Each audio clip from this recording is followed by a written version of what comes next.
centrales nucléaires, aujourd'hui, elles ont pratiquement toutes 30 ans. Ce sont donc des installations qui doivent aujourd'hui poser question quant à leur pérennité. Il a été fixé un cap par le président de la République concernant le mix énergétique et la partage de l'énergie entre les centrales nucléaires et les énergies renouvelables.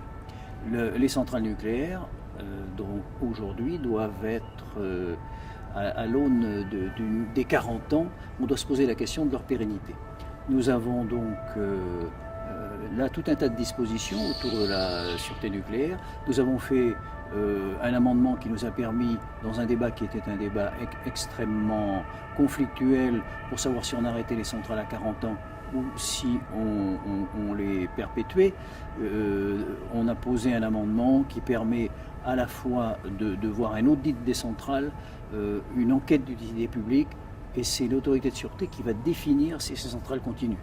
Donc ça, c'était un débat important, et ce débat aujourd'hui est relativement consensuel autour de cette démarche objective, à la fois de contrôle et de débat public, pour que la population ait son mot à dire quant à la poursuite de l'exploitation de ces centrales.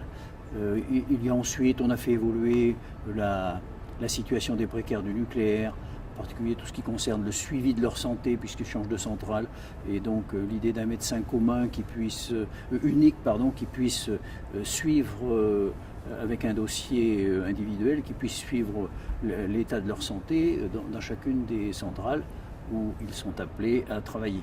Voilà, nous avons aussi avancé sur tout ce qui concerne les réflexions sur le démantèlement des centrales. Voilà. Enfin, là, il y a aussi le problème des déchets. Il y a tout un cadre qui aujourd'hui sur lequel on va légiférer, qui va nous permettre de bien mettre en équation cette perspective de conversion, d'arrêt nucléaire, éventuellement de remplacement des vieilles centrales par d'autres.